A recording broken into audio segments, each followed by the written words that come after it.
Boa noite a todos. Tudo bem com vocês?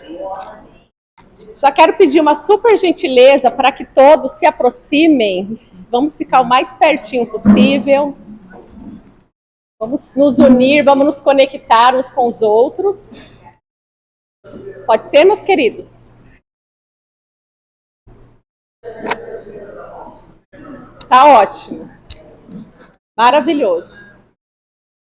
Quero dar um super bem-vindo para os nossos visitantes. Temos algumas pessoas especiais aqui hoje, né? Carinhas novas. Temos aqui a Tássia, a Kelly. Quem mais é a primeira vez aqui com a gente? Seu nome, por favor? Fábio. Henrique. Quem mais? Carinhas novas. Aqui também, cunhada da Idineia. Qual é o seu nome? Vanusa. Sejam todos bem-vindos. Os demais é de casa, são alunos, né? São pessoas que estão aqui conosco todos os meses, já adquirindo conhecimento, né? Buscando. E tenho certeza que será uma noite incrível para todos nós. Bom, para quem ainda não conhece, meu nome é Daniela Rodrigues, sou psicanalista formada pelo Instituto Queens, com muita alegria e orgulho, visto a camisa literalmente. E estamos aí todos os meses, né, procurando as melhores formas de trazer conhecimento, conexão, comunhão. Então, nós nos preocupamos bastante com essa interação, com essa conectividade entre todas as turmas. Quem é do EAD online aqui? Armando e Trupe, Denise, a Lu. Quem aqui é da turma? Tem alguém da turma 5? Vanessa, Clarinha, Toninha e Maria Neves. A turma 5, gente, a turma 5 toda já está naquele estágio bem de final, né, de formação. Fazendo estágio, entregando relatório. Então, a gente entende, quando o aluno chega nessa fase de atendimento, fica mais raro, né, ver a carinha de vocês aqui. Mas obrigada por estarem aqui, sejam bem-vindos. Turma 6. Turma 6 geralmente domina, né? A turma 6 também, a primeira parte, né? Já estão iniciando os estágios, alguns ainda em preparação. E esse momento é muito importante de adquirir todo o conhecimento que for necessário, né? Que a gente pode usar na nossa vida pessoal, particular, perto de nós, porque é uma realidade. Hoje a gente sabe que os diagnósticos estão cada vez mais diagnosticando o autismo na fase adulta. Obviamente que as nossas queridas doutoras vão falar sobre isso. Então, a gente precisa ter essa ferramenta. Sabemos que abril é um mês sobre a conscientização sobre o autismo. Então, não é algo mais que está numa realidade paralela, está perto de nós. E nós precisamos ter as informações para ajudar as pessoas que a gente ama, para ajudar os pacientes que vão aparecer sim no nosso set analítico e as famílias, acolher também as angústias dessas famílias. Não é mesmo? Turma 7, já estão me olhando assim, ó. Turma 7, uma turminha boa aqui representando. E a turma 8 também, já vi carinhas ali. Só a Brenda representando a turma 8? Quem mais? E o Wilson. Então, sejam todos bem-vindos. Quero convidar aqui a doutora Cris Calvi. Palmas.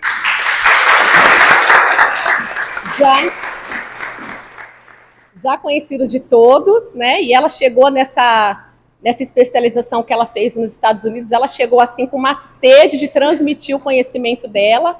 Então, a gente está absorvendo tudo, né? E a convidada, nesse mês, para estar aqui compartilhando conosco o saber, não teria pessoa mais indicada, né, doutora Cris? Com certeza. Que é a nossa querida professora Rosanice. Obrigada. E por que ela foi escolhida pela doutora Cris a dedo? Né, adequamos a nossa agenda para o melhor momento da agenda dela, porque a Rosanice ela é uma professora muito conceituada aqui em Campinas. Ela é coordenadora pedagógica de um instituto muito importante. Posso falar o nome, por favor? Pode. Instituto Tiquira, alguns conhecem, que é referencial na educação do autista. Então, é um instituto que tem uma forma multidisciplinar de acolher, né? Essa é uma especificidade? Como é que se... É um transtorno. É um transtorno. Então, o instituto hoje referência em Campinas, E nós temos o privilégio de ter na nossa grade também de professores, né? Uma professora que é referência, né, reconhecida. Eu tenho certeza que esse bate-papo hoje aqui, que a ideia é ser uma conversa informal, pergunta, vamos poder perguntar também, interagir. Eu tenho certeza que vai agregar muito para o nosso pessoal, para a nossa clínica, na nossa questão humana também, olhar as diferenças como elas precisam ser olhadas com respeito, com conhecimento.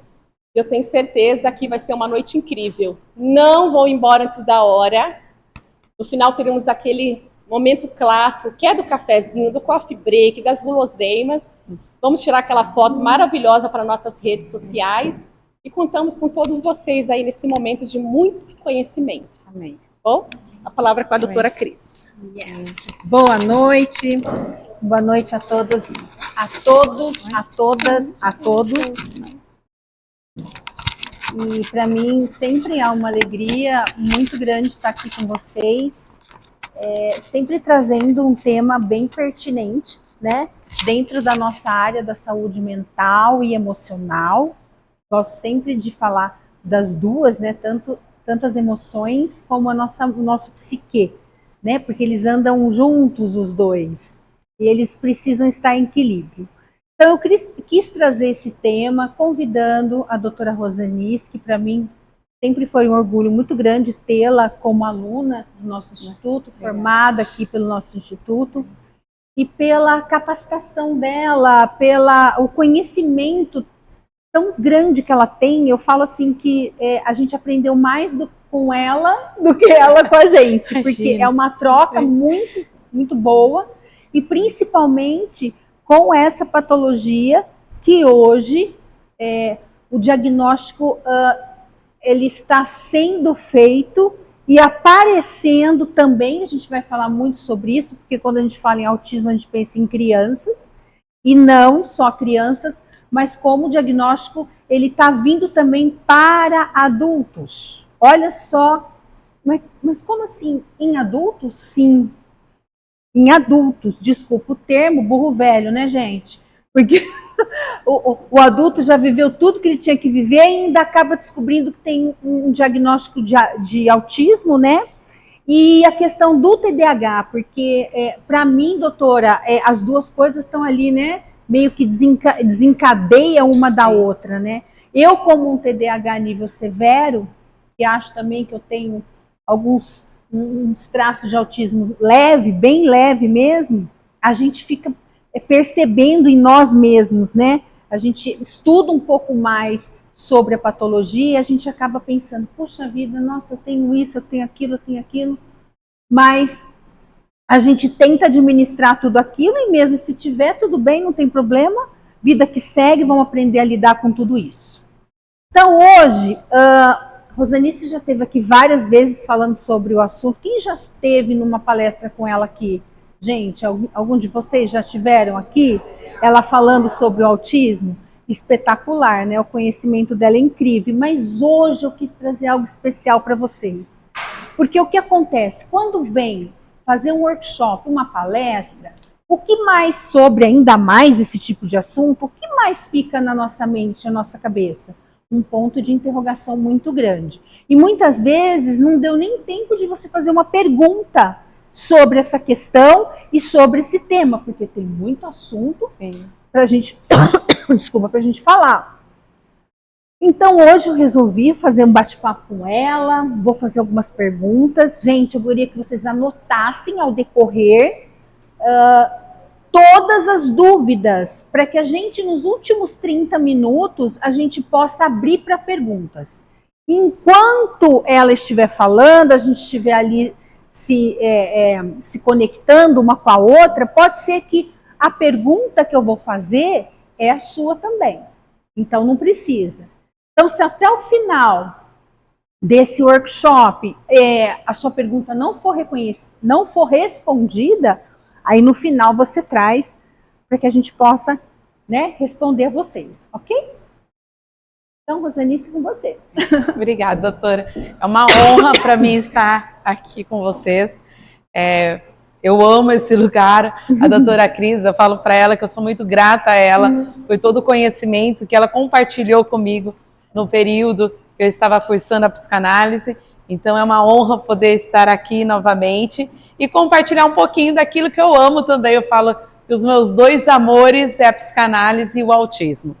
O autismo, ele entra na minha vida através do TDAH do meu filho. Então, eu fui me preparar para o TDAH e logo vi que os dois são irmãos gêmeos.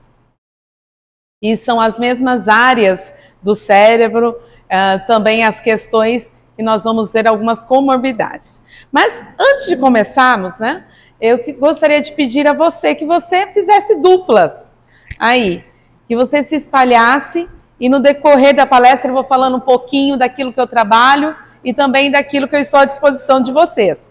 Mas que você estivesse ficando em pé de 2 a 2, certo?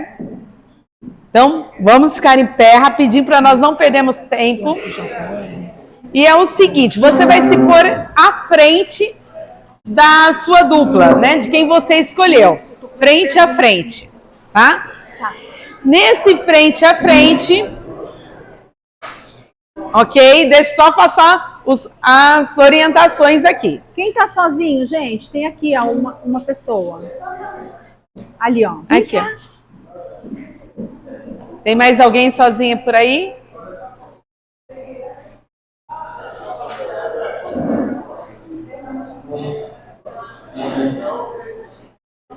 Ó, eu acho que é a Toninha.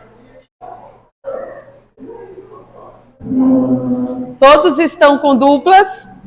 Alguém tá sem? Faz comigo aqui. Quem tá sozinho, faz comigo.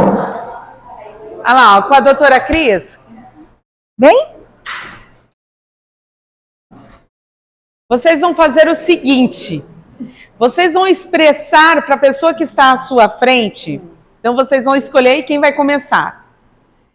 Você vai expressar, quem estiver, vou supor, quem está aqui à minha direita, né?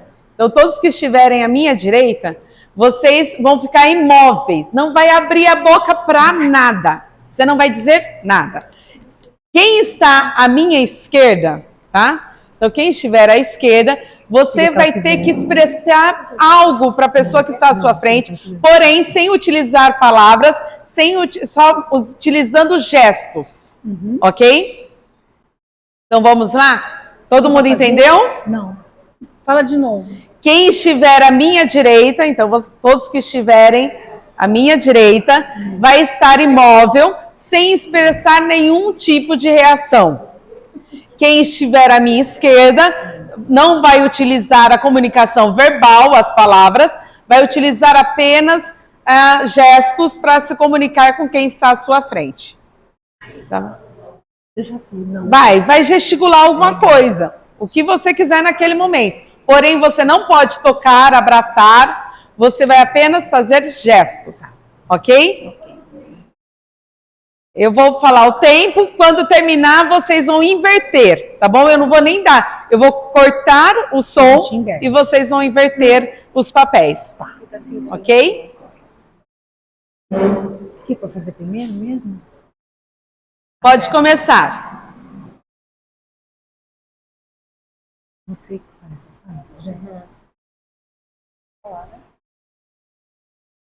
Pode começar.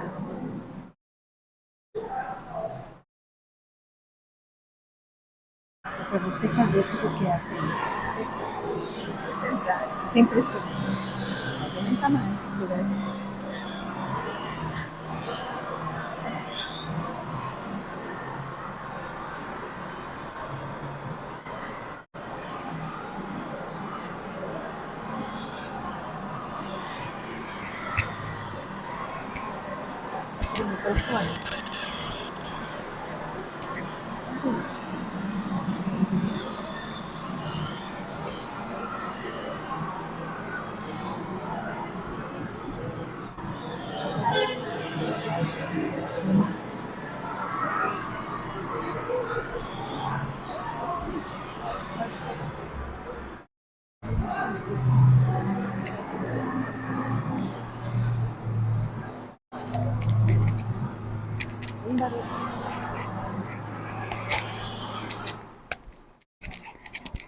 Pode inverter.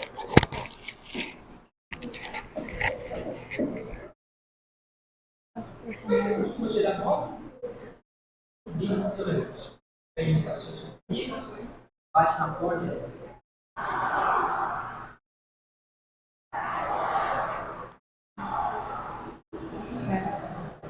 Um barulho de cozinha, um som de cozinha.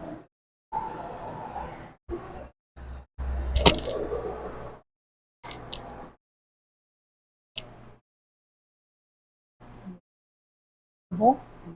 Não, pode continuar. Quem estiver do meu lado esquerdo não pode responder nada. Vai ficar imóvel.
Podem se assentar. Falei um monte de coisa.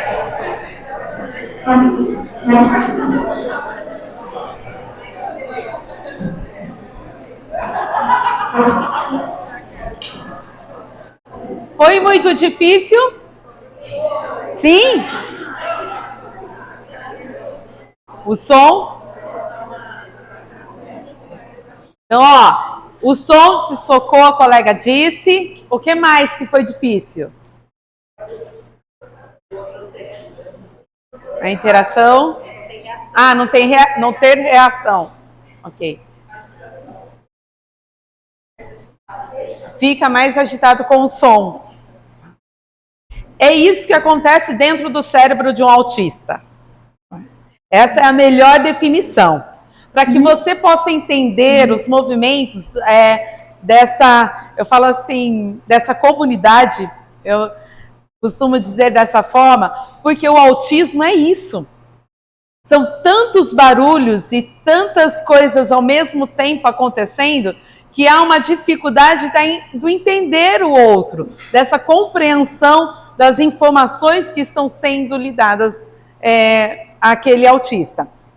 Hoje eu conversei rapidinho com uma aluna, não sei se ela está aqui, ela é aluna nossa, e falando um pouquinho dessa questão da comunicação com o filho, né? Do quanto tem que ser objetiva a comunicação, comandos curtos, porque ao mesmo tempo há um pilar no autismo, no TEA. O que é? O pilar ele é essa estrutura do triângulo, que é o comportamento, interação social e as questões das habilidades.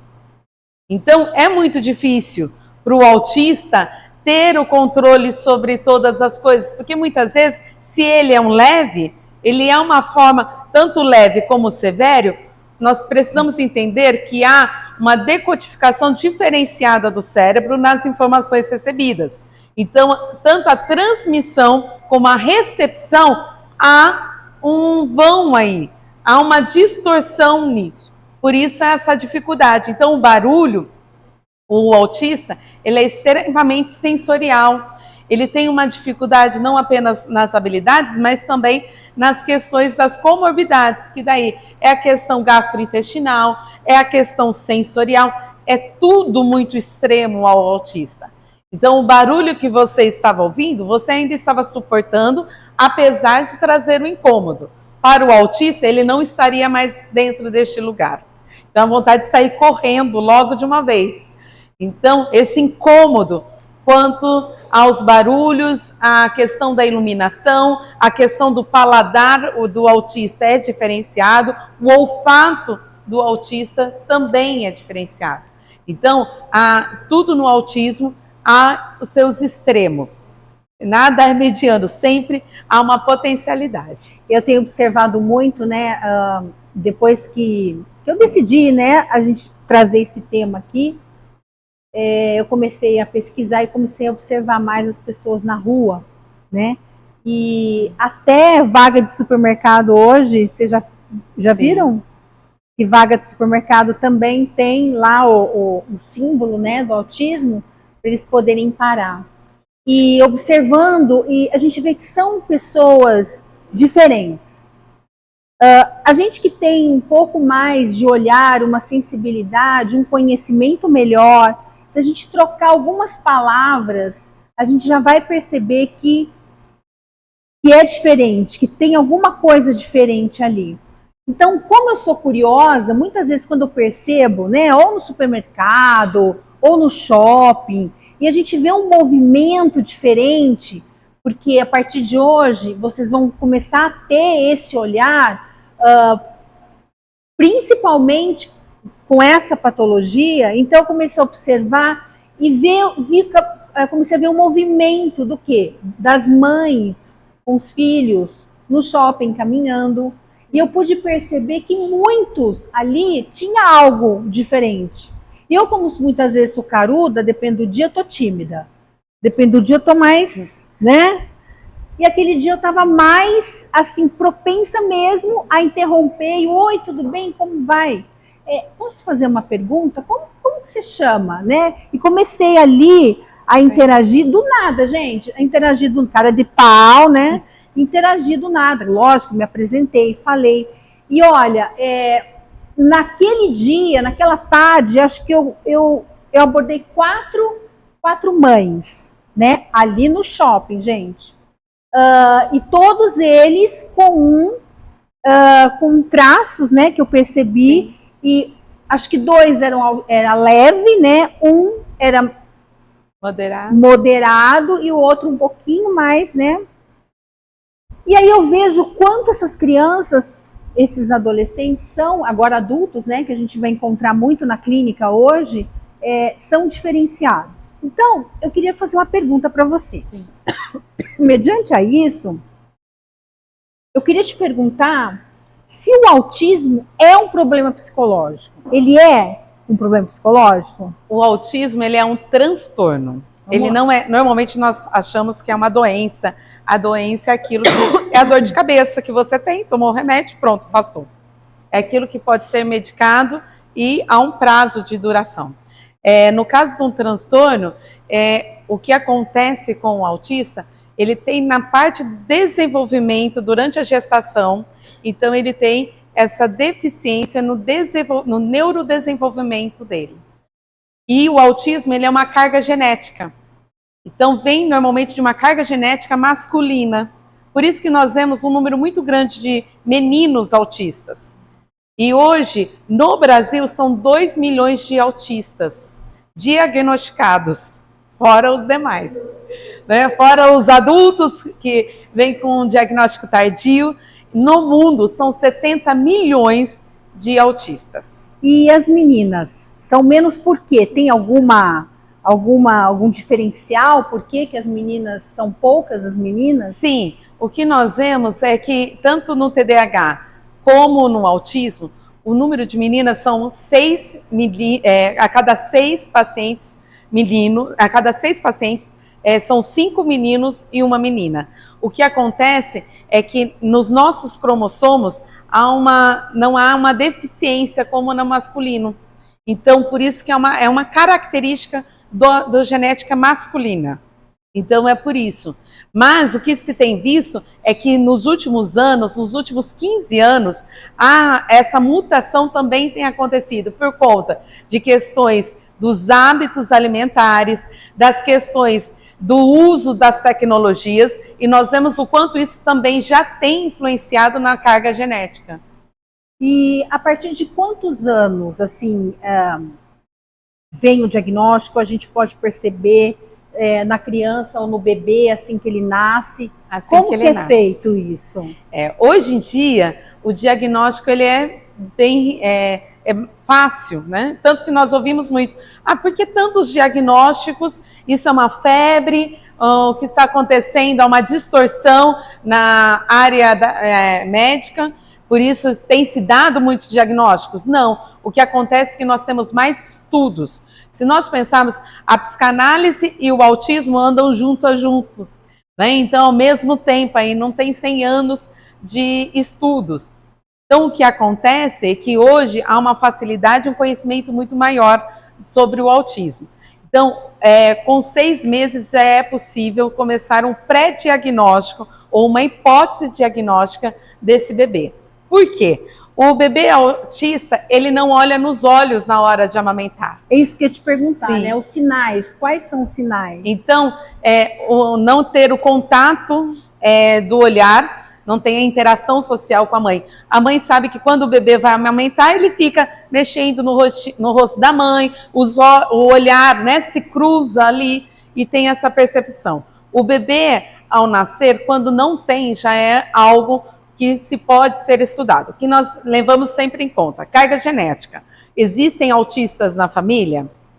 Qual é o grau? É leve, moderado ou severo? Esse bebê, ele balbucia, aos 6 meses o bebê já começa a expressar alguns sons. Quando não há sons, nós entendemos que há aí uma hipótese de algum transtorno, seja com autismo ou um outro transtorno e até mesmo uma deficiência intelectual. O olhar nos olhos, eu não tenho contato visual. Isso também é uma característica de um recém-nascido, de um bebê, que nós podemos levantar essa hipótese. O segundo que nós temos também é a questão do engatinhar. Os bebês com autismo, eles demoram mais tempo a engatinhar. Então, eles vão começar a engatinhar aí com 1 ano e meio, muitas vezes. Coisas que nós sabemos que um bebê, tendo como típico, ele começa aí aos 6 meses, 8 meses, já começa a querer empurrar, vai para o chão, se joga, rola. Coisas que não tem na questão do autismo. Então ele fica mais tempo paradinho e começa-se os movimentos de repetição. Um bebê autista, já nos primeiros meses, ele começa com a questão do balançar, né? O que nós falamos das estereotipias, mãozinhas batendo, o balançar do corpo. Também nós vamos ver uma questão do reconhecimento. O bebê típico, quando nós chamamos, logo nos primeiros meses, ele começa a procurar. Ele não sabe que ele é o Joãozinho, mas ele começa a procurar em busca do som. O bebê autista não. Você chama pelo nome, até de 6 meses a 1 ano, ele não reconhece, ele não procura. Ele continua estagnado, olhando a um mesmo lugar. Uma outra curiosidade também é a sensibilidade com o som. Por esse motivo, eles choram muito. Os bebês autistas, eles têm uma disfunção do sono, como muitos autistas, que entra como uma comorbidade. Então, eles dormem pouco. O sono ele é fragmentado durante a noite e também essa questão, como eu falei, da sensibilidade ao barulho. Então, tudo isso chama a atenção, por isso que choram muito. Então, algumas características que logo se acende uma luzinha vermelha, um alerta de que algo há de errado com esse bebê. Quando a gente fala em bebê autista, e também a gente fala em qual é o nível, né, qual é o nível do transtorno do meu bebê, por exemplo.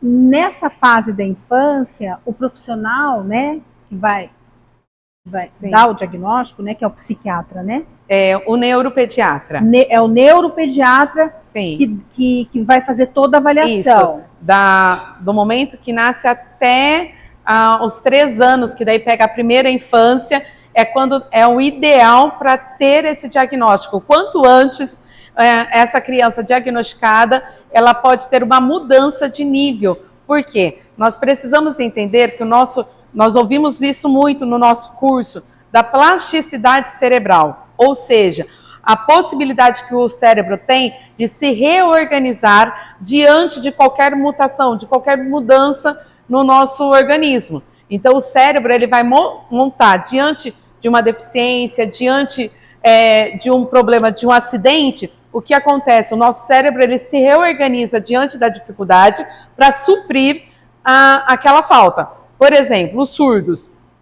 Os surdos, ele tem a leitura labial. Se ele é diagnosticado nessa primeira infância e estimulado, ele passa a vida toda, às vezes não precisa nem do uso do aparelho ou até mesmo do uso da Libras como comunicação. Por quê? Ele começa a pronunciar o som porque ele não ouve, mas ele aprende a leitura e ele aprende a como pronunciar aquele som.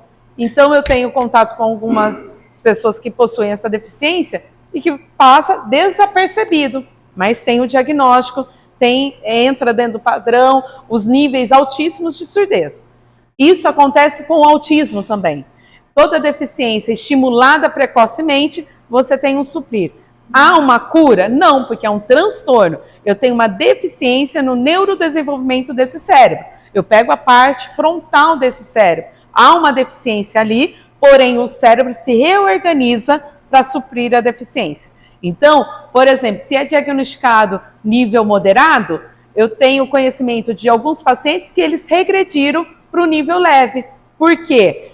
O estímulo com a terapia ocupacional, com a questão da psicomotricidade, a psicopedagogia, a psicologia, a fono, a fisioterapia, fizeram com que ele conseguisse ter uma qualidade de vida e suprir a deficiência. Então, há uma diminuição. Algumas coisas ele não vai aprender de forma natural, como o nosso cérebro age. Porém, o estímulo, o treino, faz com que esse cérebro aprenda a agir daquela maneira. Então, o profissional ele consegue identificar qual é o nível daquela criança, Sim. O nível de autismo daquela criança. Sim, porque o autismo, ele não vem... nós temos o autismo, que é essa deficiência no neurodesenvolvimento. Porém, nós temos as suas comorbidades. Uhum. E o que eu falo que potencializa o autismo? Quando nós vemos uma criança no shopping, como a doutora falou, ou na escola, ou um adolescente, o que nós precisamos entender é que ele não tem só o autismo. O autismo hoje, já pela OMS, o que acontece? A Organização Mundial de Saúde, ela definiu em janeiro de 2022 algumas características a mais para o diagnóstico do autismo, colocando a deficiência intelectual. Então, todo autista, ele terá uma deficiência, seja leve ou severa intelectual. E quando nós falamos da deficiência intelectual, nós vamos ver que nós temos aí um déficit de atenção, concentração, nós temos uma questão de percepção, de motricidade. Motricidade é tudo aquilo que eu uso, a coordenação motora. Por isso que, para o estímulo, nós vamos precisar tantos terapeutas trabalhando em conjunto para que essa criança possa regredir no seu diagnóstico inicial. Mas logo no começo, eu tenho uma amiga que o diagnóstico do filho dela, ele estava com 8 meses. E como eu trabalho sempre, já são 14 anos com isso, ela é psicóloga, e eu falava assim, que o marido dela era nítido para mim que ele era um autista, um Asper, que hoje entra como autismo, não é mais uma classificação separada, está dentro do quadro do autismo por conta da interação social e outras características.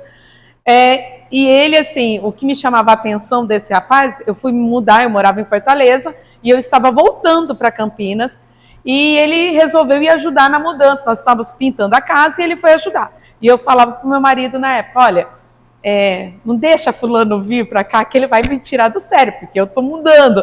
Ele vai me desorganizar, eu vou estar desorganizada e não ele, porque ele não tinha o diagnóstico. E o que chamava atenção é porque assim, ele passava na porta, ele ficava olhando para a porta e falava assim, o que tem essa porta? que acontece com essa porta? E ele passava 10 vezes na bendita da porta, até que ele sai com o carro e volta com uma porta. Eu falei assim, meu Deus, o que acontece, né? Como uma porta? Não tinha nada minha porta não estava com nenhuma fissura, não tinha nenhum risco, não tinha nada. É porque o esquadro da porta estava torto e ele conseguiu ter essa percepção.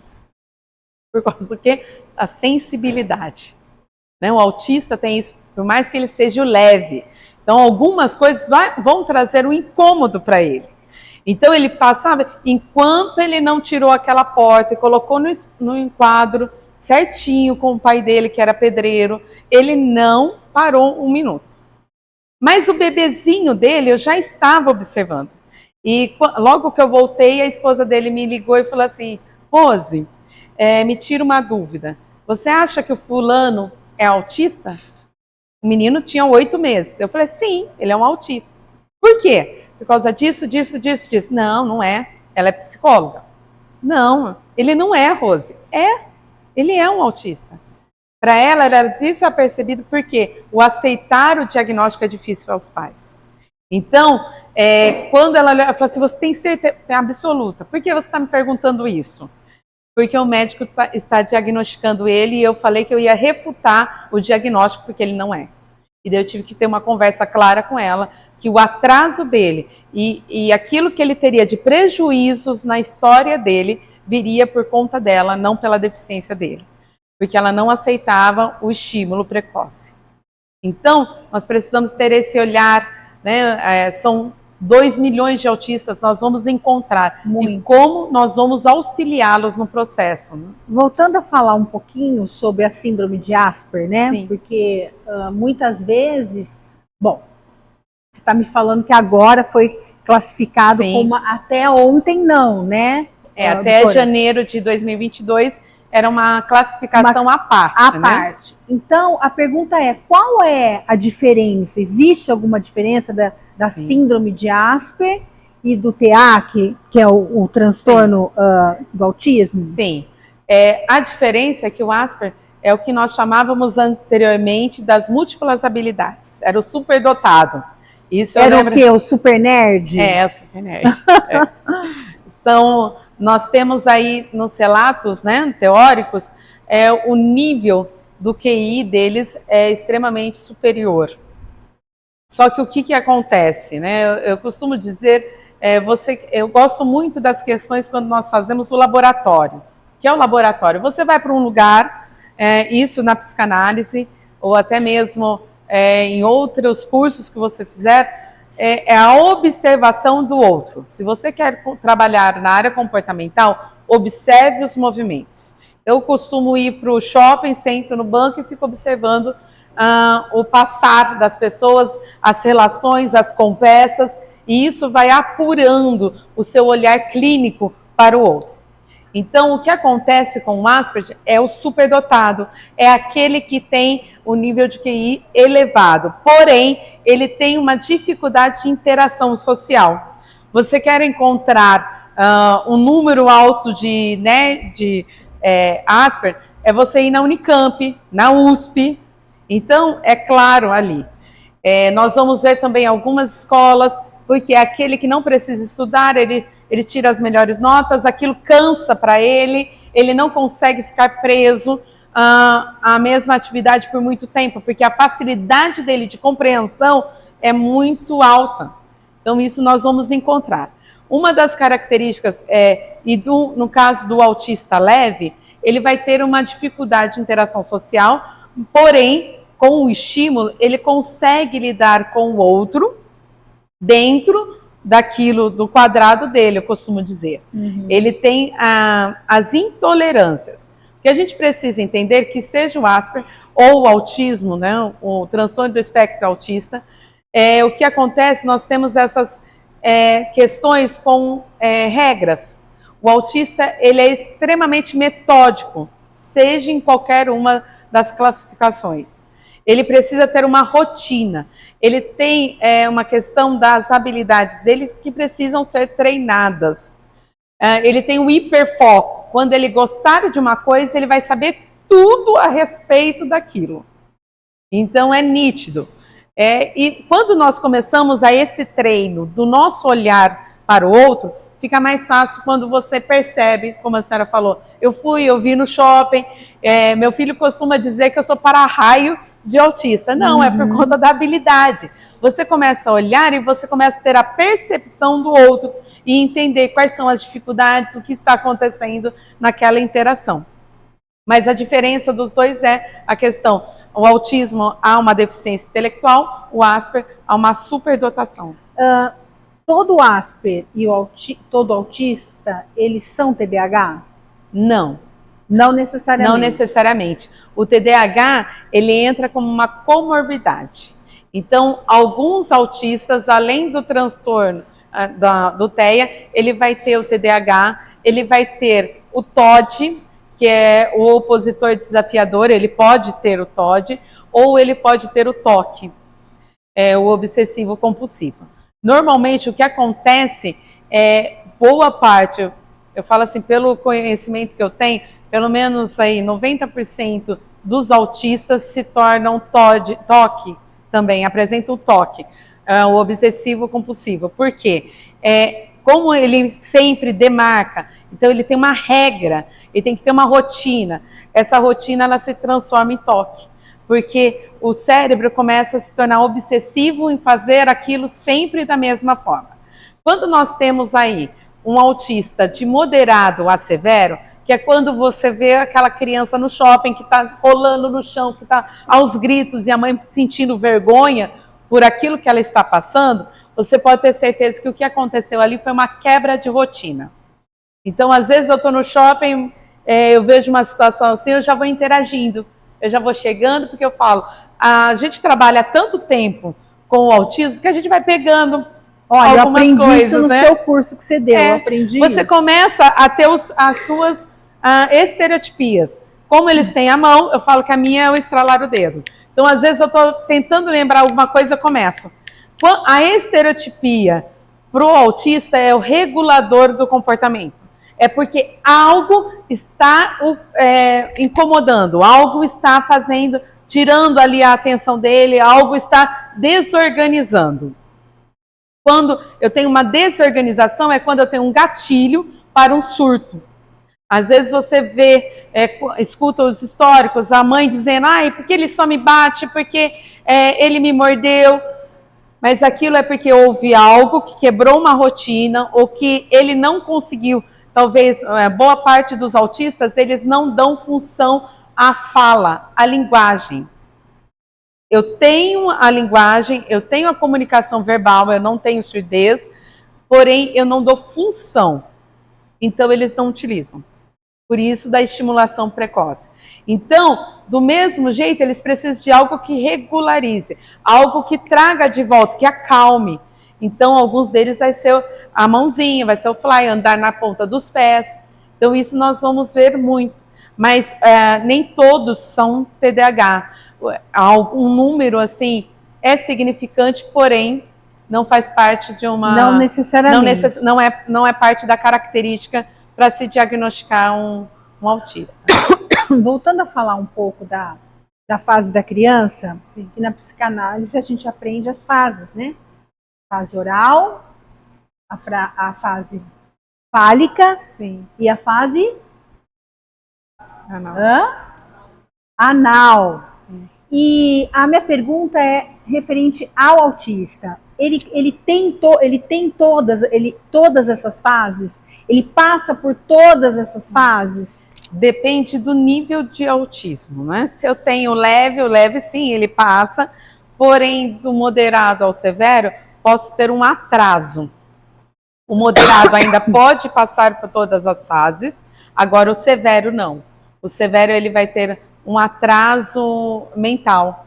Então, às vezes nós vamos ver aí jovens de 30 anos com um atraso de uma criança de 4, 5 anos. Então, isso é... O diagnóstico, quando é feito precocemente, você acha que isso pode interferir para positivamente, de ele não chegar ao nível severo, talvez, ou não? Não, normalmente o severo, ele não consegue a regressão. Do moderado, sim, mas o severo não. O leve sempre vai ser leve. O que acontece é que se nós dividimos aí o leve 1, 2, 3, ele volta a 1, então... Ele não avança. Não avança. Para um severo, por exemplo. Não. Agora não. Agora o severo, ele normalmente quando tem uma deficiência intelectual somatória, que é muito alta. Então, o atraso é bem significativo. Então, vai ser um adulto que não vai falar, que talvez ele não tenha alguns movimentos motores, faz uso de fralda. Então, isso depende muito da estimulação. Porém, um severo sempre vai ser um severo. A questão da família, né? Sim. Que eu acho que é muito importante a família quebrar um tabu muito grande, porque eu já vi várias famílias, não só, gente, a questão do autismo, de um transtorno, mas de outras questões também. A dificuldade que a família tem em assumir, tipo assim, o meu filho tem algo diferente, tem alguma coisa estranha, não é normal. E vai empurrando com a barriga, né? Não, imagina, meu filho é perfeito e tal. Então, a pergunta que eu queria te fazer é o seguinte, existe essa dificuldade hoje, por exemplo, assim, no seu meio, você que está dentro de uma escola, né? Sim. Uma coordenadora de uma escola, com certeza, tem toda essa informação a respeito da família. A família já chega lá atrasada, ou existem famílias que chegam no momento certo, e que ainda dá tempo, tipo, né? Dá tempo ainda de conseguir algo para ele. Como que as famílias hoje, elas recebem esse transtorno, esse diagnóstico? O que nós vemos assim, eu falo que eu sou apaixonada pelos meus meninos, porque ali eu tenho de leve a severo hoje, dentro da instituição, eu cuido dos adolescentes, então eu curto tudo, porque a gente precisa entender que o transtorno está no cérebro, mas o organismo deles está crescendo. Normal, né? Os adolescentes estão ali com os hormônios à flor da pele, e que nós precisamos do treino para que eles possam ter um comportamento diante da sociedade. Mas quando acontece esse diagnóstico, não é fácil para uma família receber, porque eles passam por um processo de luto. E como nós vimos aí, é o mesmo processo que nós vimos nas aulas de psicanálise, da aceitação, é todo o processo, são 7 passos do luto, é o que essa família vai passar.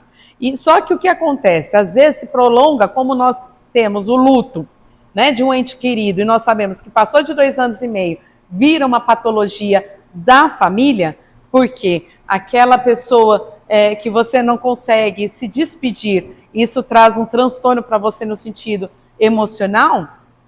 Da mesma forma quando uma família recebe o diagnóstico de autismo, a não aceitação, ela vai gerando também uma patologia da família. Porque nós vamos ter aí, muitas vezes, mães que entram num processo de depressão por não aceitar, por não conseguir entender o que está se passando com o seu filho.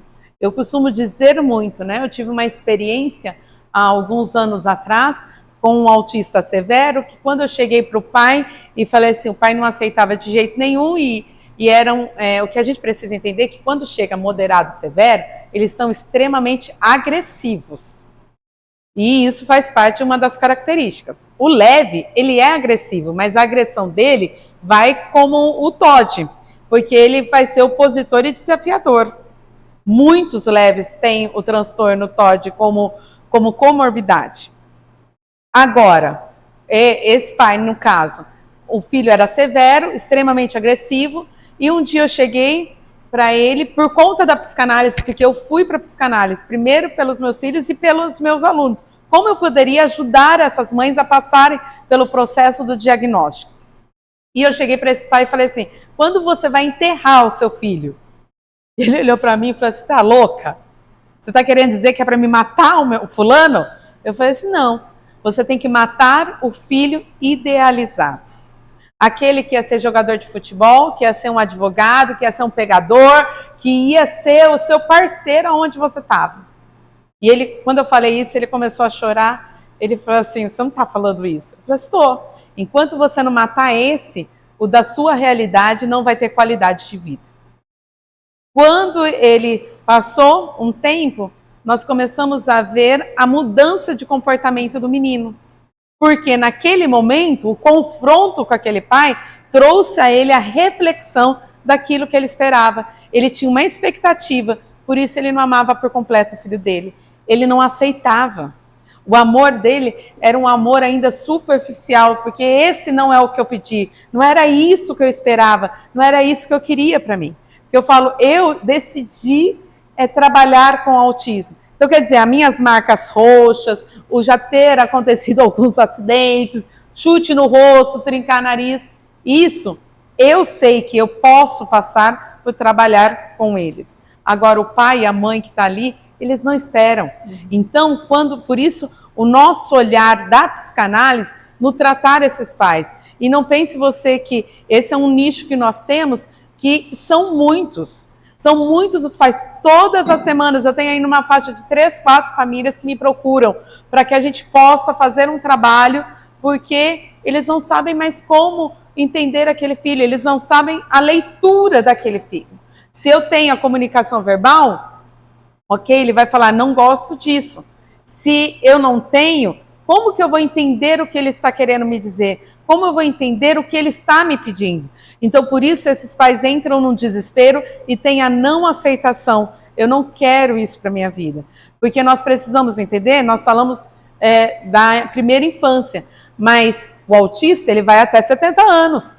Eu tenho autistas conosco de 60 e poucos anos. E aí? Como vai ser o trabalhar? Eu tenho que entender que ele precisa ter uma qualidade de vida. Ele precisa ter uma velhice também tranquila. E como proporcionar se eu não souber fazer a leitura da sua comunicação? Eu não saber entender o que ele quer dizer. Eu tenho muitos autistas na clínica que eu atendo. E, por exemplo, eu tenho 2, que eu os atendo como o divã. Eles de costas para mim. Porque se eles estiverem de frente, eles são leves. Eles não conseguem. Porque as estereotipias, no caso deles, que são leves, é as perninhas. Bate. E fica a mão. Eu falo assim, meu Deus, vai voar daqui a pouco. Então a técnica, o que eu achei? Vamos de divã. Aí, não é o que Freud fazia? Não estava no divã para que a pessoa ali estivesse relaxada e que pudesse trazer à tona todas quais eram os seus traumas com maior facilidade? É isso que nós fazemos. Porque hoje é angustiante a mente de um autista. Quando eles chegam no consultório, eles querem respostas do porquê eu estou agindo assim. O que é que há de errado comigo? E daí ao organizar, que eu costumo dizer que não é a sociedade que tem que aceitar esse autista, né? O autista ele não precisa entrar nesse mundo da nossa sociedade, mas nós, sociedade, precisamos entrar no mundo deles para entender como é o funcionamento do pensamento de um autista. E daí quando isso acontece, nós trazemos qualidade de vida a eles. Quando a família recebe o diagnóstico, né, aceita, começa o tratamento, essa criança, quando ela está em idade escolar, por exemplo, você trouxe para nós que existem as fases, né? Seria o moderado, o leve, moderado e severo. Sim. Vamos falar a respeito primeiro do moderado. Esse aluno, vamos dizer, ele consegue frequentar uma escola, por exemplo, um Fundamental 1, normal com as outras crianças? Como que... Porque a gente vê, eu por exemplo, na escola do meu enteado, ele fala para mim que, Cris, tem 2 autistas na minha classe. E teve sábado passado, uma festinha da família na escola. E aí ele veio apresentar os 2 amiguinhos dele, né? E eles interagiam normalmente. É claro que a gente percebia que eles eram muito mais, né? Sim, eles são mais agitados, né? O tempo todo, né? Tá assim, o tempo todo. No parquinho tá a fila assim, né? Mas eu fiz essa pergunta para ele. Como que é Eles são um pouco assim, não param um minuto na cadeira, né? E como que é isso, assim? Eles conseguem, Rosinha? Sim, se nós começarmos pelo leve, sim. Sim. O leve, o que a gente precisa entender é que o autista é como o barulho. Se eu ficar deixar o tempo inteirinho vocês aqui, horas, escutando aquelas buzinas, vão torná-los irritados, né? Vocês vão ficar extremamente irritados. Eu falo, mas não quero ficar aqui. O cérebro do autista, às vezes, há essa questão dessa irritação, porque são muitos estímulos ao mesmo tempo no sentido do nosso dia a dia. Eu tenho a luz, eu tenho a TV, eu tenho o som alto, então tudo isso é o treino. Um autista leve, sim, ele consegue normalmente ir frequentar uma escola, né, de típicos. O que acontece é que às vezes se coloca um suporte apenas por conta da interação. Quando nós falamos do tripé, a interação social. Há uma dificuldade de interação social. Tem que fazer um treino para que ele possa interagir. Então, provavelmente, esses dois, os pais já foram logo interagindo, entendendo o diagnóstico e estimulando para que eles tivessem contato com outras pessoas. Uma característica, qualquer autista não vai ter contato visual. Olha, abaixa a cabeça. É o tímido que nós falávamos antigamente. Hoje nós sabemos que não é timidez. O não gosto de falar em público, não gosto disso, não gosto daquilo, não gosto de gente. Isso daí é uma questão. Toque, né? Não gosta de toque. Como que um autista vai? Igual os meus. Os meus vêm, eles abraçam, eu estou passando no corredor, é assim, amor, oi amor. Por quê? Eles já reconhecem a minha voz. Tanto que assim, eu amo salto, eu só ando de salto. Esses dias atrás, estava todo mundo dando risada do administrativo. Eu sou a única coordenadora lá nesse prédio. Então eu tenho aí quase 200 adolescentes. Daí eu fui de tênis, foi uma sexta-feira, resolvi ir de tênis. Quando eu cheguei na porta da sala, já escuto. Todo mundo quietinho, hoje já tá nervosa. Eu falei assim, eu nervosa? Quando que vocês me viram nervosa? Daí um já solta lá, fala assim, você não tá de salto, você tá de tênis. Então isso significa que você tá nervosa. Olha, observação, eu falei, não, eu tô de tênis porque eu tô cansada, é a sexta-feira, né? Então, isso faz parte deles, eles são extremamente observadores. Mas o que acontece com o leve, assim como o moderado e o severo? Eles passam por bullying, porque nem todas as escolas trazem essa clareza aos seus alunos do que acontece e do que é o autismo. E o autismo não é ser um extraterrestre. O que acontece é que a forma de compreensão da vida para ele é diferente. O autista leve é prático. Eu tinha um pequenininho que hoje ele voltou para a escola regular, né? A escola típica. Mas quando ele é extremamente inteligente, leve, que eu olhava e falava assim, meu Deus, o que eu vou fazer? Porque eu já passei por todas as unidades da instituição. Eu sou uma das coordenadoras mais antigas de lá. E quando eu falei assim, mas a gente vai recebê-lo, ele é tão inteligente, ele está alfabetizado, né? Então era incompatível para o perfil que eu estava naquele momento. Mas era por conta da interação social. Ele passou por tanto bullying na escola que ele já não conseguia mais nem sair de casa. Nós precisamos entender, eu já tenho uma dificuldade social, então eu estou propício a uma depressão. Eu estou propício ao isolamento, faz parte, é uma característica dele. Porém, quando ele tem um estímulo negativo, o que acontece? Há um recuo. Então, essa criança não queria mais sair de casa, não queria fazer mais nada, quando começou conosco. Teve um dia que ele passou, ele é extremamente verbal, conversava muito bem, tinha o opositor desafiador, mas quando ele chegou, um dia ele passou pelo portão, eu gosto de recebê-los no portão, na época que eu estava com os pequenos. E ele passa por mim, daí ele volta, ele pede para me dar um abraço. E ele vai passando, oi amor, como que você tá, amor? Porque daí, só de ver como eles vão chegando, eu já vou saber, fica atento, fulano, ciclano tá propício a um surto, vamos resolver isso, aquilo. E daí, quando ele passou, ele veio, voltou e falou assim, posso te dar um beijo? Eu falei assim, mas você acabou de me dar um beijo. Ele falou assim, mas eu não te dei um beijo igual eu tinha te dado. Eu falei assim, ué, Por quê, né? Fiquei pensando, o que Sim. acontece? Abaixei, no que eu abaixei, ele veio, agarrou meu pescoço, deu um beijo e falou assim, muito obrigado por você me deixar fazer parte do meu mundo. Ai, que fofo. Eu falei assim, que mundo? Ele falou assim, o mundo dos autistas. Porque lá na escola que eu estava, eu tinha bullying o dia todo, os meninos me batiam, roubavam o meu lanche. E aqui eu posso ser quem eu sou. Pronto. É isso. O que acontece é que muitas vezes nós achamos que aquela piada, aquele olhar não vai afetar o autista leve. Ele entende.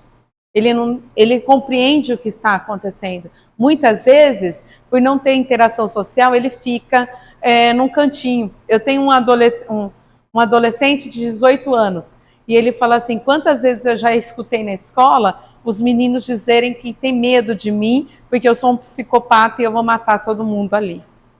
Gente. Então, nós precisamos estar atentos àquilo que se passa, mas o processo de aprendizagem deles é muito bom, do leve, eles conseguem acompanhar as turmas. Qual é a maior dificuldade? A interação social. Qual é a outra dificuldade que eles têm? A seletividade alimentar. Todo autista tem seletividade alimentar. Você vai ver uns que só comem frango e mais nada, não come arroz, não come batata, não come nada.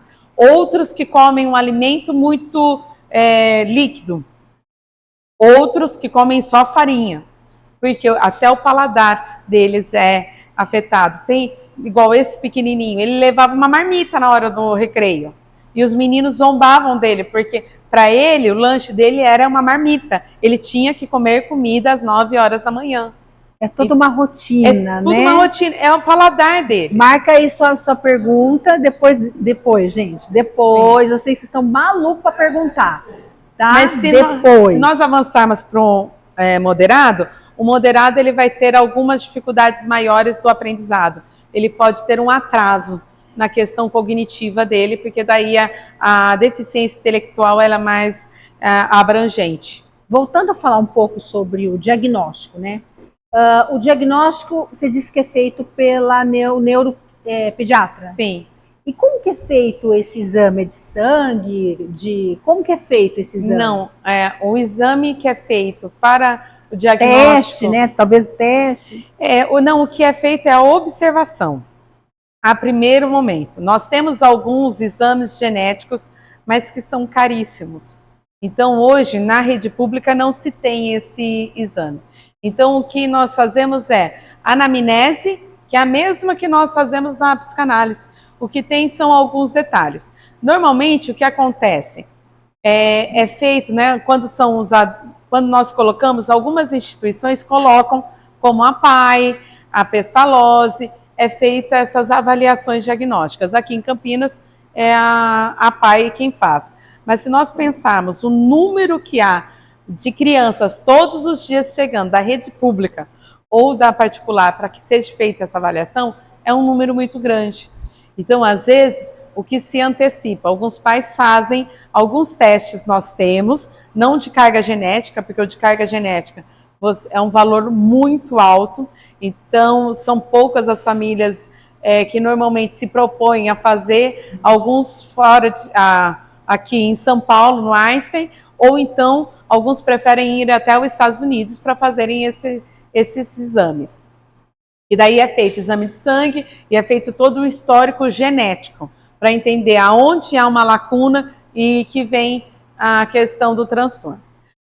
O que nós temos são neuropsicólogos que fazem algumas avaliações.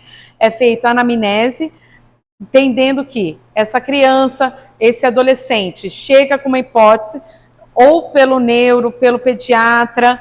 Então, alguém levanta a hipótese e pede a confirmação.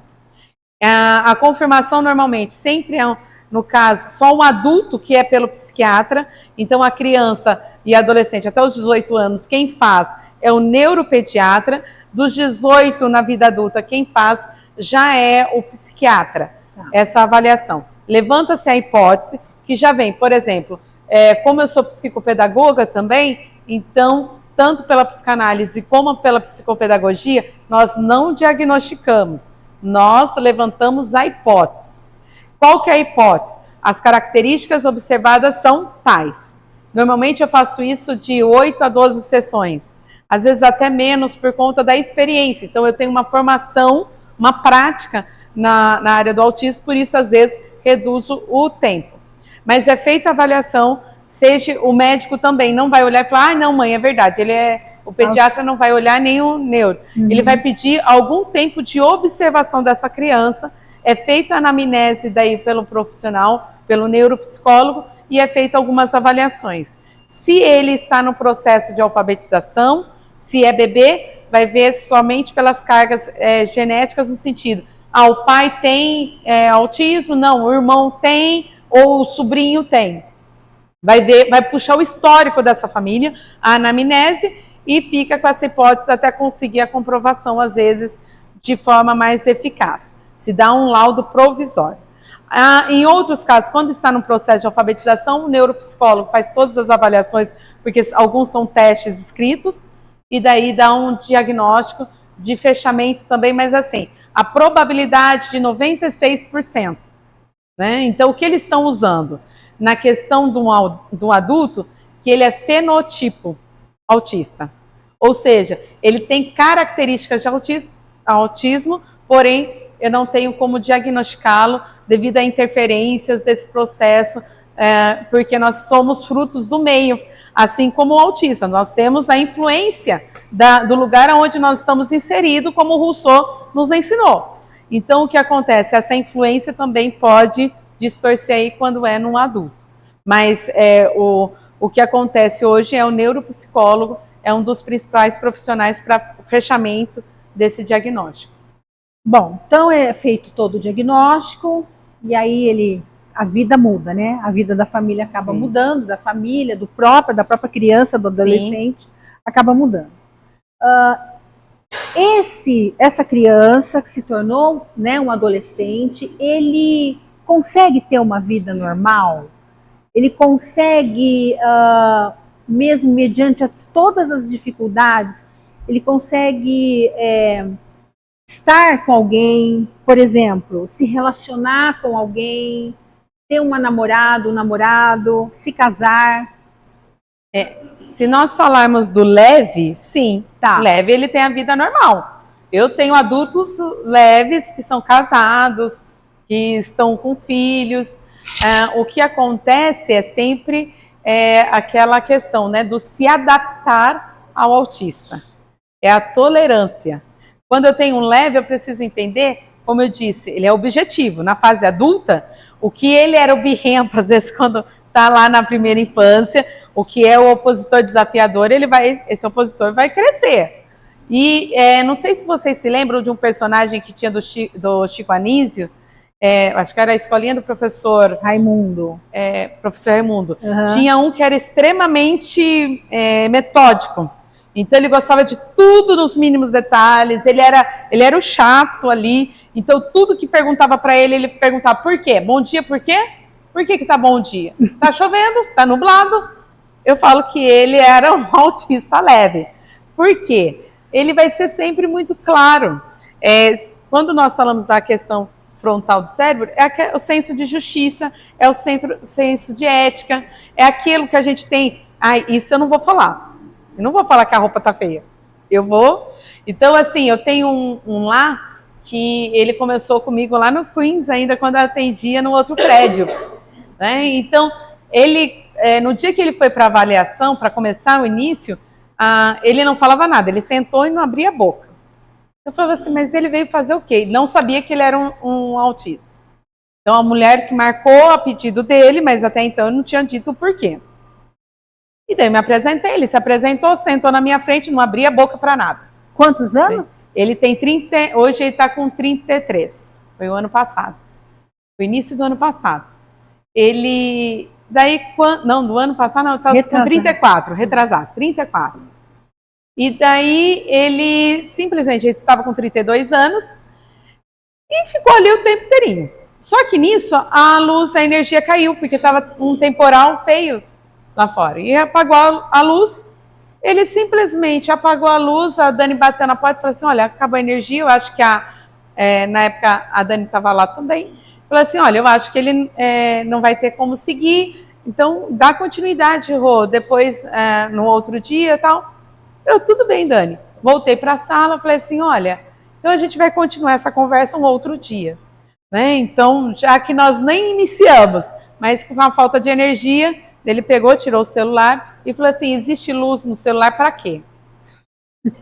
Eu falei assim, eu acho que é quando há uma emergência. Pois bem, então agora eu posso falar. É o seguinte, o meu hiperfoco é tubarões. Eu sei tudo sobre tubarões. O que você me perguntar de tubarões, eu vou te responder. Por isso eu acho que eu sou um autista. E ali ele ficou. Ali começou o atendimento dele, até hoje a gente acompanha. E depois, no passar dos atendimentos, quando ele trouxe para mim, eu perguntei para ele, mas o porquê que você busca por esse atendimento? Ele falou assim, porque eu quero minha carta de alforria da minha mulher.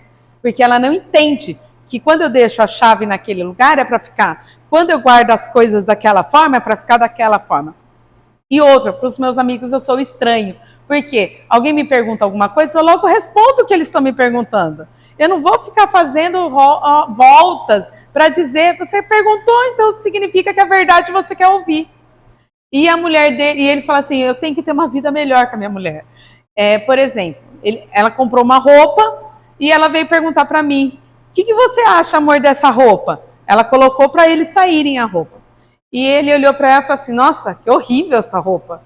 Ela falou assim, poxa, eu comprei a roupa para te agradar, eu não estou bonita? Não, você está feia. Ela falou assim, mas a moça que me vendeu a roupa disse que eu estava bonita, que caiu muito bem essa cor, essa roupa para mim. Ele falou assim, mentira dela, ela só tinha que bater meta. Muito franco. Então isso é uma característica de autistas leves. Eles são extremamente francos. E nós vemos que isso vai mudando com o decorrer do tempo. Quanto mais tempo passar, a franqueza vai ser cada vez mais sendo evidente na vida deles. O autismo leve está entre nós, né? Está entre nós. Eles vão namorar, eles vão casar, eles vão fazer a faculdade. Então, nós vamos encontrar autistas leves o tempo todo. O que acontece é que nós tivemos uma lacuna dos anos 90 até 2004, onde haviam-se poucos diagnósticos de autismo. Então, o que acontece? Se nós pensarmos que a década de 60, 70, não havia o conhecimento necessário para diagnosticar, eu tenho um número muito grande de autistas não diagnosticados. Quando eu venho para essa década de 90 até 2004, eu vou ter um número também hoje de jovens adultos não diagnosticados. Por quê? Havia-se a crença que estava diagnosticando todo mundo que aparecesse. E se faz o quê? Esse aqui, ele é tímido. Ele não gosta de pessoas porque ele é o chato. Ele fala a verdade porque ele não tem papas na língua. E nós começamos a dar adjetivos para justificar uma patologia. E agora, esse número que nós estamos aí, que nós achamos, nossa, é exorbitante, olha, é um número muito grande, o que está acontecendo? Estão dando a todos os lados do diagnóstico de autismo. Não, o que acontece é que hoje nós temos mais ferramentas e nós temos a informação através dos podcasts, nós temos através das entrevistas, das palestras, então nós expandimos a informação. E o sofrimento daquele que tem autismo e não é diagnosticado, ele vai buscar socorro. Ele fala, olha, eu não me entendo. Também o que nós temos é a questão que hoje nós temos a claridade de que é uma carga genética. Por exemplo, um pai quando chega com o filho e há uma hipótese, o médico já fala, você tem autismo. Como nós já tivemos de pacientes chegarem para trazer os filhos e falar assim, mas espera aí, é o pai e o filho autista. E não passava desapercebido, até que a mulher falou assim, pelo amor de Deus, você me salvou, Rose. Por isso que meu marido age desse jeito. Por isso que meu marido é tão metódico em tudo. Por isso que meu marido quer explicação para tudo. Então, o que nós precisamos entender é que o número que nós temos hoje é fonte de conhecimento. É o quê? Nada mais é do que o resultado da informação chegando de uma forma eficaz. Porque a partir do momento que aquele autista entende o seu diagnóstico, ele vai ter qualidade de vida. Ele vai parar de se julgar, ele vai parar de se constranger porque é daquela forma. Ninguém quer ser o chato na roda dos amigos. Ninguém quer ouvir dos amigos, não convida fulano não, porque ele é desagradável. A partir do momento que se tem o diagnóstico, há uma aceitação de quem ele é. primeiro por ele e depois para aqueles que estão ao seu redor. Rose, Nós temos uma justificativa. por exemplo, como que a gente consegue perceber? Quais são os sinais? Por exemplo, dentro de casa, a gente com a nossa família, com o marido, filho, namorada, esposa, e a gente percebe que tem alguma coisa ali, né? Não vou falar estranho, né? Sim. Mas tem algum comportamento ali que você fala, pô, não é possível, né? A pessoa deve ser tão assim. Quais são os sinais que a gente pode assim identificar? Quando nós temos um autismo leve, né, que é o que nós estamos trazendo aqui, que é o que você vai atender dentro do seu consultório, tendo esse treino, essa habilidade, nós vamos ver a questão da interação social. Pouco contato social, ou quase nenhum. Não tenho amigos, não tenho ninguém. Uma segunda coisa que nós vamos ver é a questão do olhar. Eu não tenho contato visual. Então, eu tenho dificuldade de permanecer olhando para a pessoa. Então, logo é o desvio de olhar, é o constrangimento. Você vai ver algumas estereotipias. No caso do leve, é o bater as pernas ou as mãos, né? Você vai ver assim de uma forma discreta. Às vezes até o se beliscar, né? Às vezes, no caso do moderado severo, eles chegam a se autolesionar porque se mordem diante de um desconforto, né? Então, eu falo que são muitas características. Tem a seletividade alimentar. O autista, seja o leve, moderado, severo, ele vai ter uma seletividade. Vai ter algo que, assim como para nós, mas eles vão ter algo mais agressivo, essa seletividade. É algo que, para eles, é o forçar comer. Né? Às vezes é traumático. E a gente explicar isso para os pais, quando vem pequenininho para o atendimento, eles não têm essa compreensão. Não, tem que comer de tudo. Não, mas o meu paladar é acentuado. Eu atendi um pequenininho, hoje ele está de alta, a gente só fica nas observações, a cada 15 dias ele passa, só para manutenção. Que o problema dele é principalmente assim, a claridade. Porque a questão visual também é estímulo. Ele também tem uma potencialização daquilo que ele está enxergando. Um autista não vai enxergar cada um de vocês, a cor das roupas, cada um vai ter a decodificação dessa questão da visão também é diferente. E ele, por exemplo, ele ia para o shopping, ele fazia um escândalo, ele surtava toda vez que chegava no Dom Pedro na praça de alimentação. E daí a mãe passava comigo com atendimento e ele também passava. E a mãe ficava desesperada, falava assim, eu não vou poder ir para lugar nenhum com esse menino. Olha só, e ele é um leve. E daí fui conversando tudo, e daí eu falava assim, mas tem alguma coisa na praça de alimentação que incomoda. Então eu fui fazendo alguns testes e falava assim, mas da visão eu não tinha ainda tido a percepção. Tinha feito de audição, de olfato, nada tinha até o momento aparecido. Interessante. E daí, quando ele estava na praça de alimentação, eu tinha combinado com ela o seguinte, e com ele, o dia que você for na praça da alimentação, a mamãe vai estar com um óculos. Porque eu falei assim, se não é olfato alguma coisa, é alguma coisa da visão, algo que ele vai ver então, que está incomodando, ou muita gente, né? E daí eu falei para ela assim, se ele te pedir o óculos, dá o óculos para ele. E foi, conforme ele chegou na praça de alimentação, tem uma TV de LED enorme. Aquilo para ele engolia a visão dele. Ele só conseguia enxergar para aquilo, e aquilo era perturbador para ele. Quando ele pôs o óculos, pronto, parou de chorar. Eu tenho que amenizar. Então, o que a gente precisa é sempre entender essa colocação do autista. Os ambientes a gente precisa entender que um autista leve, ele tem uma facilidade de adaptação do lugar. Por quê? É um nível leve. Não tem alguns agravantes que o moderado e o severo tem. Em compensação, o moderado e o severo é gritante certas situações para eles. Eu tenho autistas que não suportavam minha voz. Então, o timbre meu de voz, para eles, incomodava. Até eu aprender e ter que treiná-los. E hoje vai lá, conversa comigo, a gente bate um papo, eles trazem as suas angústias e a gente pode conversar normalmente. Agora, é ter a percepção do outro.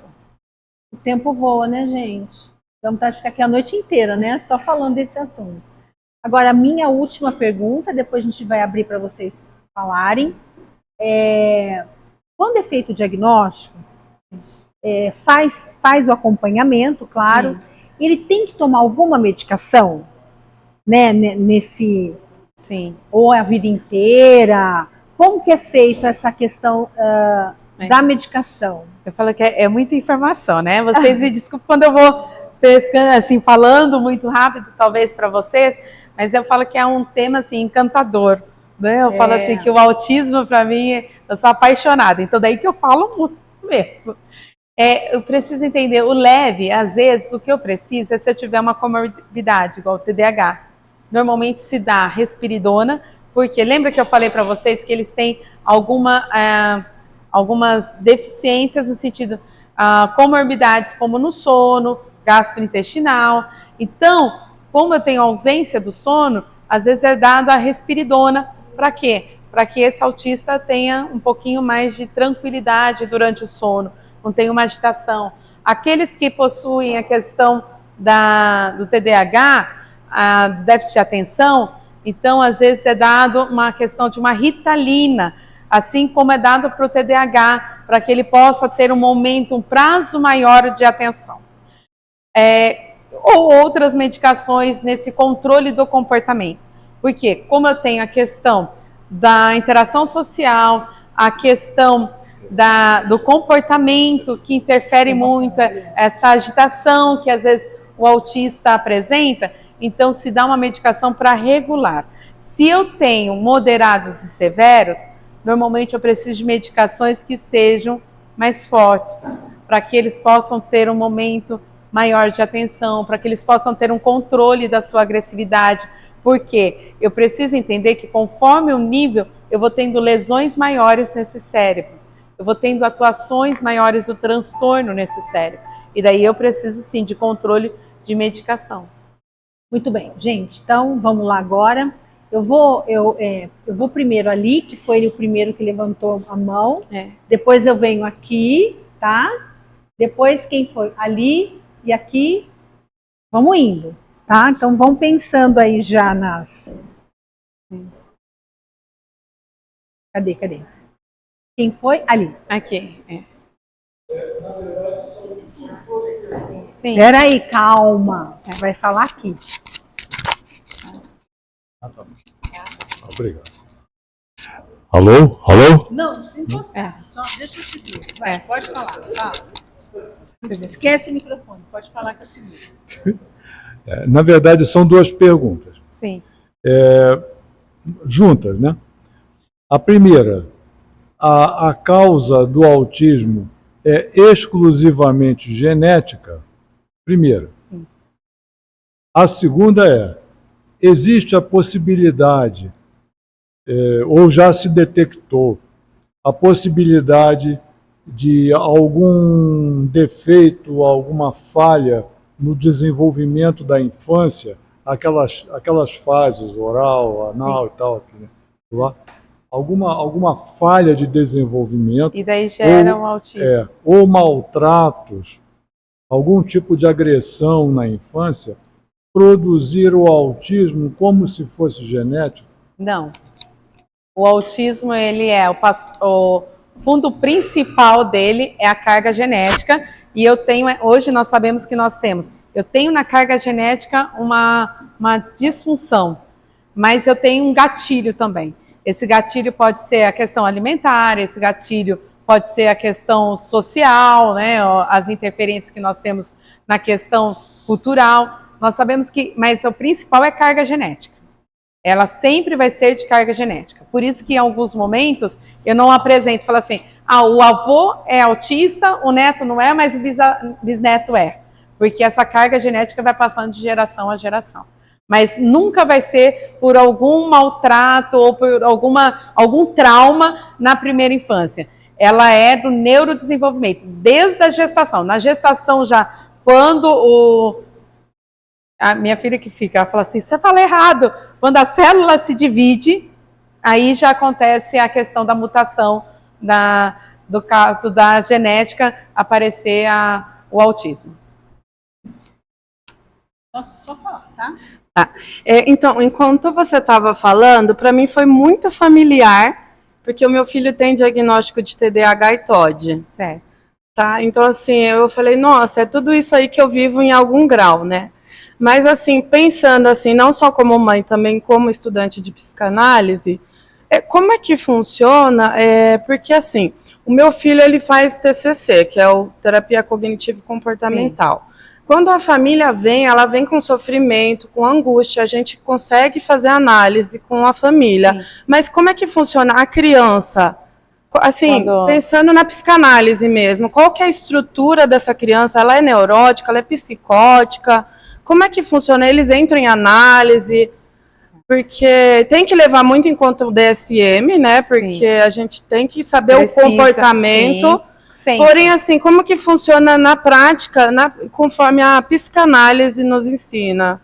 Eu sempre falo que eu preciso do conhecimento. Não adianta assim, apareceu, eu já vou atendendo. Assim, às vezes alguma amiga liga e fala, não, porque eu vou começar. Ok, você tem essa prática, você tem condições, você se sente segura. Porque eu preciso entender como funciona o cérebro desse autista. Quando nós falamos do TCC, o que acontece? É uma análise do comportamento. O que é análise do comportamento? A gente sempre divide, e nós temos técnicas aí, né? Eu não entrei nas técnicas que nós utilizamos com os autistas, como o ABA, o PECs. Então, tem N coisas que nós usamos para aqueles que têm comunicação ou não. Mas a análise do comportamento, o ABA, nós sempre utilizamos. O que eu uso na vida. Por quê? A gente tem o que aconteceu, eu falo que é A, B e C. O que aconteceu, o que antecedeu e qual é a consequência. Nós sempre trabalhamos isso. Mas, para o autista, o que acontece? Os reforços, se você dá um reforço errado, é como conosco. Se nós soubéssemos sempre a questão da análise do comportamento, nós fôssemos estudar ainda mais, isso facilita muito a nossa vida. Por isso da leitura, por isso de buscar conhecimento, buscar os cursos. Por quê? Nós fazemos uma análise da nossa história. Quantas vezes nós estamos lá com o nosso filho, ele faz alguma coisa de errado, você dá umas palmadas, que é o que antecedeu, ele fez alguma coisa de errado, o que antecedeu, ele desobedeceu, você tem a consequência, dá uma palmada. Daí o que você faz? Filho, desculpa, eu não queria ter dado uns tapinhos em você, te posto para pensar no cantinho. O que você está fazendo? Você está reforçando um comportamento ruim, porque ele fez algo de errado, o que antecedeu foi a desobediência, foi porque ele bateu no coleguinha, e qual é a consequência? Estava de castigo, mas você vai lá e se arrepende do castigo. O autista, ele é extremamente, eu falo assim, que eles são manipuladores, sempre. Você pode ter um que não fala, que não manda, que tem um agravamento aí por outras comorbidades, mas ele vai manipular sempre.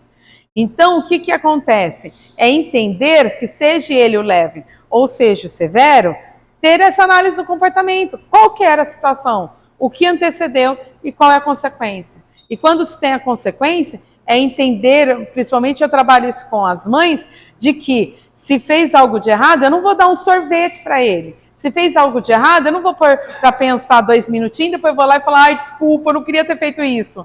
Não é. É ter uma consequência daquilo. Vai ficar sem um videogame? Vai ficar.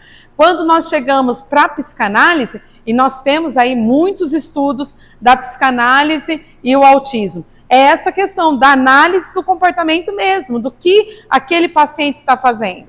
Então, eu tenho os adultos, é muito mais fácil, principalmente os leves, é levá-los a pensar, né, na história de vida deles, porque entram em análise, entendem perfeitamente, eu falo assim, que às vezes te levam a pensar em algumas situações da vida. Eu tenho uma de 35 anos, e eu falo assim, eu me divirto.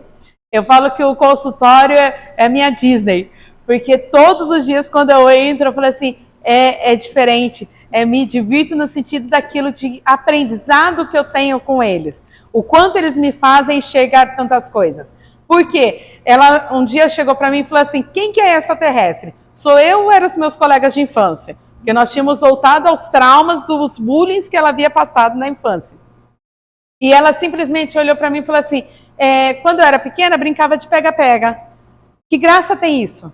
Porque eu ficava parada, os meninos assim falavam assim, tá com você? Tá comigo o quê?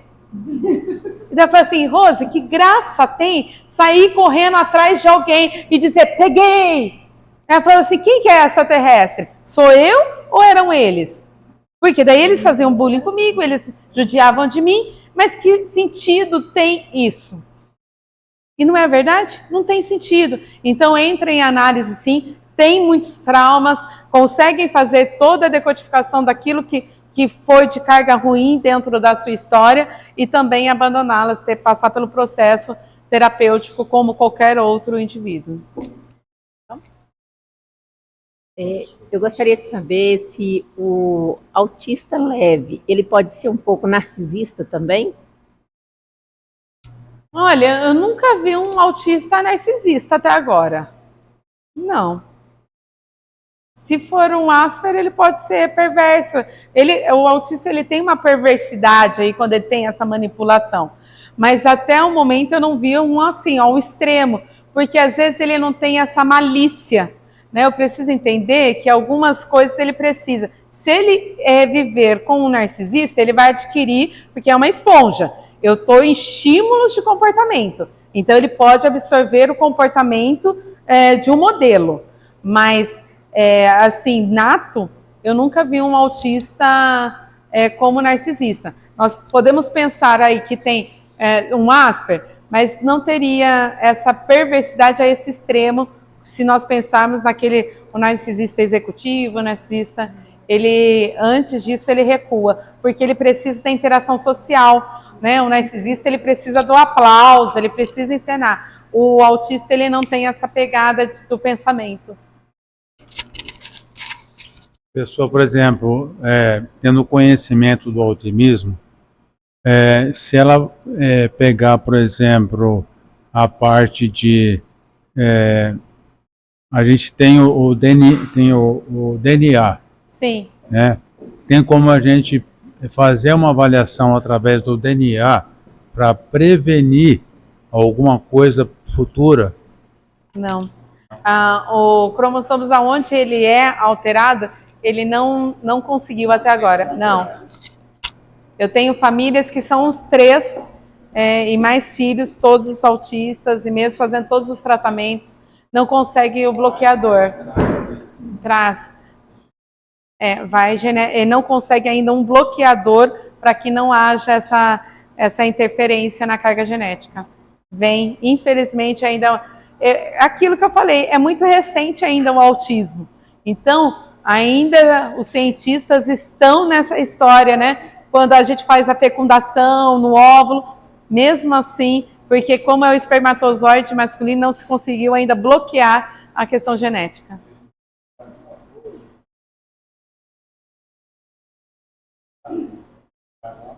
É igual a gente vê algumas, né, o câncer já sabe que a gente consegue um bloqueador, a gente sabe Paxson, mas o autismo ainda não se conseguiu, infelizmente. Peraí.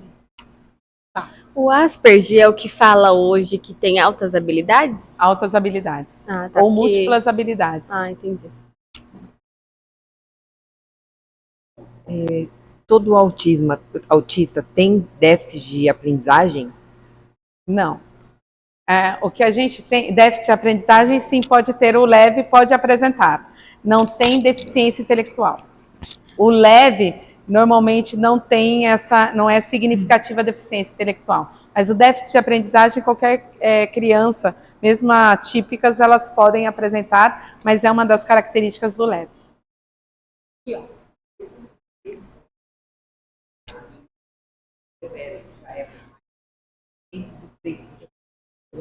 1, 2 e 3. Sim. Os 3 têm esse... O déficit de aprendizagem 1, deficiência intelectual, o 2 e o 3, que é o moderado e o severo. E mais uma pergunta. Oi, Rose. No caso, eu sou professora de educação infantil. Sim. E eu tô com infantil 2, crianças entre 4 e 5 anos. E o que me chama a atenção, eu tenho 4 autistas na sala. À tarde eu tenho 3 e 2 deles têm me chamado a atenção. Um deles está comigo desde o ano passado e agora eu estou com 2 que eles são muito parecidos, né? E o que eu venho prestando atenção, estou cada vez mais apaixonada também, mas o que eu venho prestando atenção é a questão das estereotipias. Os pais ainda não têm o laudo da gravidade, né? Se é moderado, leve ou severo, mas já tem o laudo do autismo. Já sabe que é um Percebi autismo. neles as estereotipias, nenhum dos dois tem. Outra coisa que eu percebi é que eles são muito inteligentes, só que eles não passam para o papel. É tudo, a fala também não vai. Oral. É sempre aquela coisa papagaio de pirata, né? Sim. Eu vou falando, eles vão repetindo o que eu estou falando, mas isso também está mudando bastante. E uma coisa interessante também no som. Esses dois que são muito parecidos, um deles tem uma sensibilidade auditiva incrível. Ele tem as crises a partir disso, né? Mas o outro não. Eu uso muito caixinha de som para algumas atividades. O outro, ele quer o tempo inteiro ficar com a caixinha de som no ouvido. E os dois são muito parecidos. Então, assim, o que está me chamando a atenção neles é isso, que os que são mais parecidos, eles são mais diferentes. É muito interessante, eu estou perdida com isso. O autismo, eles são mais de 400 características. Ele pode entrar. Então, por mais que a OMS vá enxugando, aparece. Mas o que nós temos é igual o dele. Vou pôr o A e o B. O A, o pôr a caixinha, não é o som, não é a música, é a batida no tímpano. A caixinha, quando nós colocamos encostando, não fica o barulho da caixinha batendo. É esse bater que a ele isso atrai, né? Isso chama a atenção dele e traz um conforto. Esse ele costuma bater também Ele gosta dos sons graves, né? Então, a gente vê que cada um deles, eu costumo dizer que o autismo, ele tem todas as suas 400 e poucas características. Porém, cada autista tem a sua digital autística. Isso aí é coisa minha, tá? Não é de nenhum. Por quê? Eu falo que são as marcas que o seu autismo, eu tenho a genética, eu tenho o transtorno, porém, eu sou fruto do meio. Então, aquilo que eu tenho desde que eu nasci de interferência, de estímulo, vai desenhando a minha identidade dentro do autismo. Então, por isso que eu vou ter algumas sensibilidades. Tem criança que não pode, adulto, eu já vi, não pode ver o parabéns. O parabéns irrita.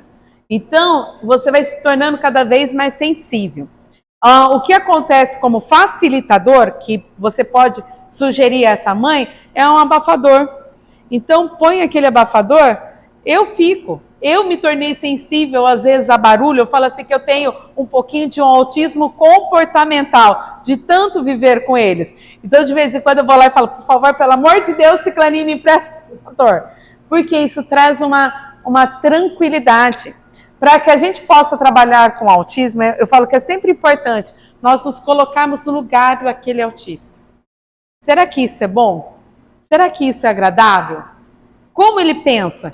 Eu só consegui algumas habilidades que no curso que eu fiz, nas épocas que eu fiz, não, eu falava assim, quando eu fui trabalhar mais a fundo com eles, que vai afinilando, vai lapidando a questão do olhar para o outro. Então, isso foi me fazendo entrar no lugar deles, para que eu pudesse trabalhar e ajudar aqueles que eram mais severos. Eu falava que eu entrava e saía, para entender como é o funcionamento do cérebro daquele autista em específico. A minha pergunta são duas, na verdade. Sim. Eu quero saber, assim, dentro do SET analítico, uma criança, por exemplo, com um grau leve de autismo, qual que é o nosso processo para abordagem, né, dessa criança? Como que a gente vai tratar eles? O que a gente vai fazer para ajudar no processo, tá? E a outra pergunta é se a psicanálise, no SET analítico, a gente pode estar tratando todos os graus do autismo. Então, o que eu vejo muito na psicanálise, né, conforme eu uso, a criança ainda, mesmo sendo leve, eu preciso entender qual que é a procura dessa família. Porque, às vezes, o que essa família está buscando é por uma questão comportamental, de regular o comportamento. E daí eu preciso ter o conhecimento na análise do comportamento. Eu sempre busco a questão da psicanálise para adolescentes e adultos. Porque eu tenho um pensamento, eu consigo regular aquilo que veio de busca. Os traumas, a questão comportamental, trazer a reflexão através da psicoterapia psicanalítica do comportamento daquele paciente. Desculpe. Então, é por isso que sempre, de adolescentes a adultos. Tá? Então, isso nós conseguimos regular. Quanto ao moderado e severo, eu não vejo, a psicanálise ainda não atua, porque eu preciso do treino, eu preciso entender que às vezes é treino de comportamento e esses autistas não falam, alguns às vezes podem ter uma deficiência, uma comorbidade que é a surdez, então precisa ter um aprofundamento maior. Se você tem a técnica através da sua capacitação, mais a psicanálise, sim, você pode atender. Agora, sem esse treino com os moderados e severos, se torna mais difícil, porque eu não tenho essa questão do pensamento. Há uma lacuna aí nesse pensamento, há uma dificuldade. E é uma dificuldade de expressão também, que nos leves a gente consegue atendê-los, assim como eu atendo, e tenho colegas também que atendem vários autistas. Hoje nós precisamos entender que eles têm buscado muito pela psicanálise, por quê? A psicologia, eu atuo no eu hoje, naquilo que está acontecendo. Mas esses pacientes, eles vão buscar o quê? Os traumas daquilo que eles passaram na infância. Então, eles têm buscado muito a psicanálise, porque a psicanálise é o estudo do meu inconsciente, mas dos traumas, mas também da minha primeira infância. Nós vamos resgatar aqueles traumas que foram deixados lá atrás. Então, por isso que muitos têm vindo à procura da psicanálise e não da psicologia nesse momento. Gente, a última pergunta. Vamos lá. Não é nenhuma pergunta. Sim. Eu queria que você abordasse um pouco as meninas, como as meninas autistas são diferentes do tratamento pela família dos meninos, porque as meninas elas são ensinadas a disfarçarem mais do que os meninos. Antes de serem diagnosticadas, estou dizendo. Porque o menino, ele não gostou de alguma coisa, ele fala que não gostou, ele sai. A menina, você fica assim, fala que gostou, bem. Fala que você gostou. Então, assim, elas aprendem a meio que camuflar, e aí fica mais difícil o diagnóstico e o tratamento tardio. Na leve, você fala, né? O que acontece é esse treino, né? As meninas, elas são mais introspectivas no autismo leve. Por isso, realmente há uma dificuldade de diagnóstico nas meninas. O que nós temos também é que, se nós entendemos que é um número muito reduzido, por isso há uma manipulação de comportamento e há um treino, porque a menina não pode fazer isso ou não pode falar aquilo. Agora, quando nós vemos, num geral, o número de meninas autistas, elas se encontram maior nos moderados e severos. Quando a menina é autista, há uma gravidade no caso. Então, há isso também. Então, por isso, além de eu ter essa questão de padronização de comportamento, eu também tenho um número maior que não é leve, vai ser lá na severo. Gente, então,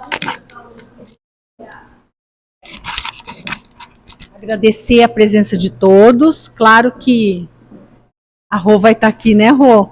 Mais vezes. Estou à disposição. À disposição. Muito obrigada pela sua disposição de estar aqui passando toda essa informação com a gente. Eu vou deixar para a Dani agora, que ela tem algumas informações para vocês. Tá bom? Assim, doutora, se alguém tiver alguma pergunta, quiser fazer, pode me mandar, me procurar lá no Instagram, @psirosanice_Teixeira, e eu vou te respondendo, ou também pedindo o meu contato para a Dani, para a doutora. Eu estou à disposição de vocês no que eu puder auxiliar. Ficou ainda alguma dúvida? Entre em contato em nosso WhatsApp 19 971 33 3111, que te ajudaremos a esclarecê-las.